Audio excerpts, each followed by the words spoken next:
Children, obey your parents in the Lord, for this is right. Honor thy father and mother, which is the first commandment with promise, that it may be well with thee, and thou mayest live long on the earth. Ephesians 6:1-3. Just wanted to, bring this as our refocus scripture or the beginning of our conversation scripture. Just looking at and listening to the news and TV and all that's going on in the world. And, people just keep saying, like, oh, it's just getting so bad out here. It's getting so bad. You know, just thinking, like, what can we do?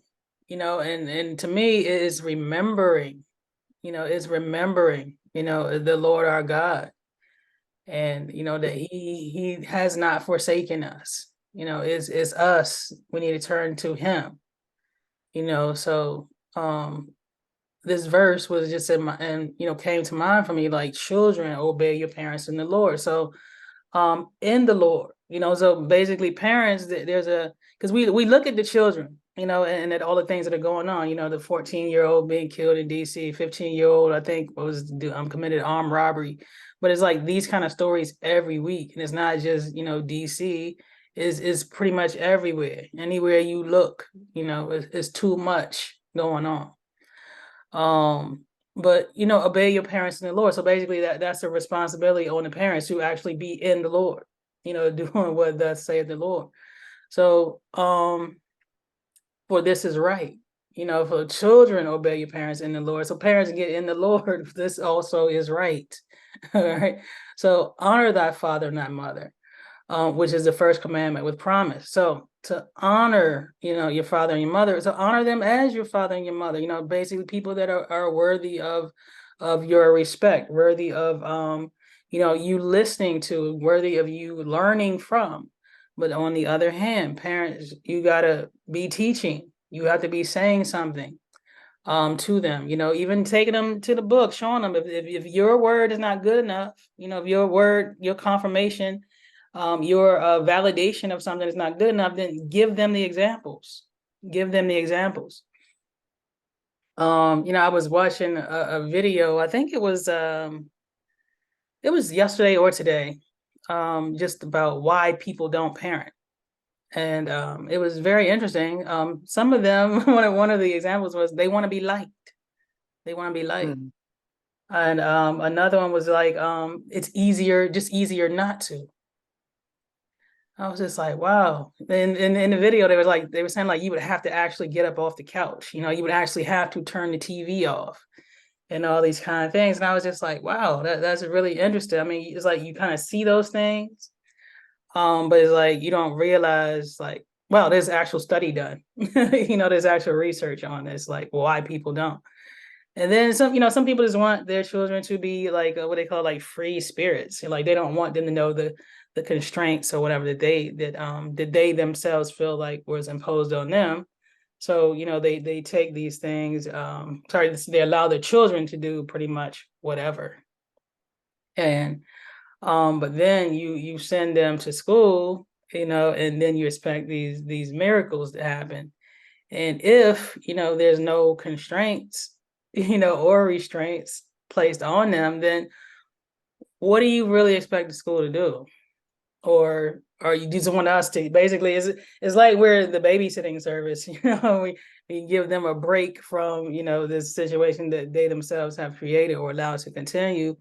And then but they don't want to hear about it. I mean, you'll get parents flat out tell you, like, they don't want to hear about it. They don't, like, not going to do anything. Kind of, basically, that's what they're saying. I'm not going to do anything about it. He does this, or he does the same thing at home. Like, okay. I don't know what to say. I don't have a response.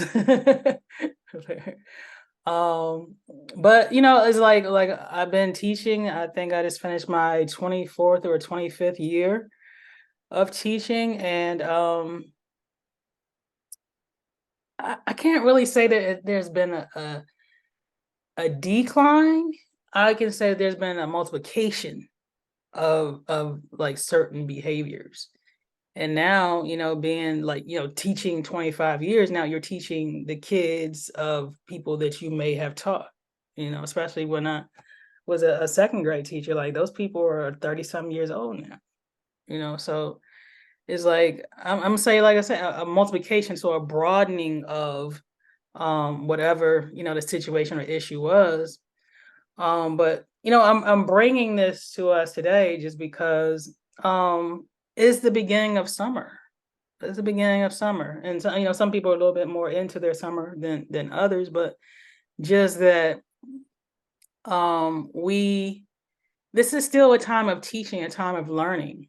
If you want something different, for the coming months and years ahead, then now is the time.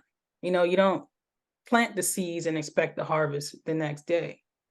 Right now is the time to start planting and practicing for the things that you want to see happen.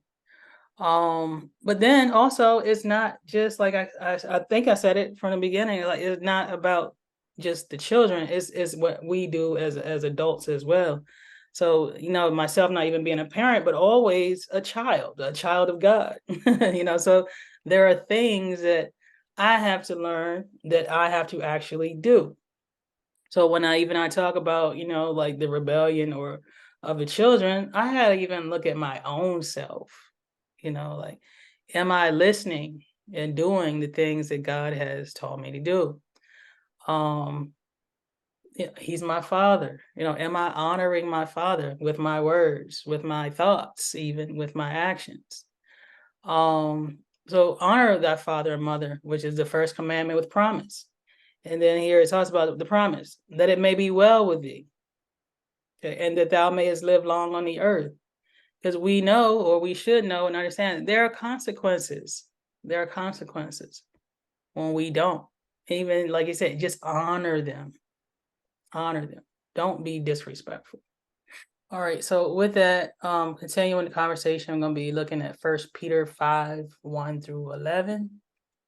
This verse, therefore, I urge elders among you as your fellow elder and a witness of the sufferings of Christ, and one who is also a fellow partake of the glory that is to be revealed. So, this verse, it kind of doesn't go with if I just left it on there, but but also too, to point out too how you see yourself, because these verses are written to basically church leadership, but even, like when I kept looking at verses, about children obeying your parents, and or even the roles of parents in the lives of their children, these verses kept coming up as well. So I'm like, well, okay, that makes sense to talk about people, because then it goes back to how you see yourself.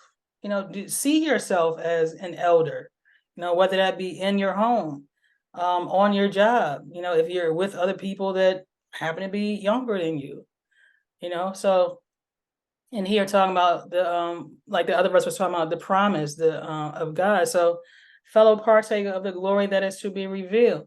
So there's a reason for the work that you have to do. There's a reason for the pouring out that you have to do. There's a reason for, and I'm talking about the pouring out, like, to give an encouraging word. Like, because I know for myself, a lot of times, like, I don't want to say anything to kids, or to other people, because people just so crazy. Like, they don't want you to say nothing to them. Don't correct my child.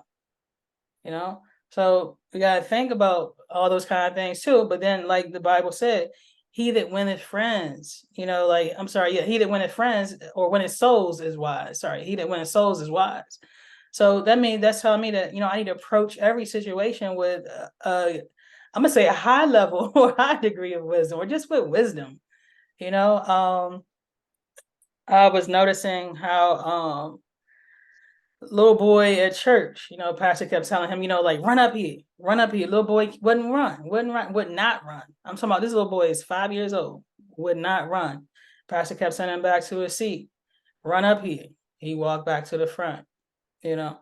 So I'm like, 5 years old, 5 years old, absolutely refusing to follow instructions. Like, where does that come from? Where does that come from? And then it basically got to the point where and this is something that I noticed that I encountered at school too, is like, because you can't get physical with nobody, whoop nobody, it's like you got to figure out something to do. You got to be wise in this situation. So the pastor, went to the little boy's seat with him and held his hand and ran up to the front, with the little boy. And myself, in and of myself, just because of the way I was raised, like, no, that ain't right. Like that's not right. But then, like, because of my profession, and like I said, you have to do things differently. I'm like, that's good. So now it makes me stop and think, okay, so who is this for? Is it for the adult or is it for the child? Is it for the adults to learn wisdom? And I'm gonna show you too through these verses, like, why we need to have that wisdom, or is it for the child to learn obedience? And so I feel like, because I feel like, like growing up, I would have felt like that adult lost. I would have felt like they lost, like, like the child won. But then, looking at it, like I said, like with wisdom, did he win the child? Or, you know what I'm saying? Or did the child win? So any thoughts on that? Anybody?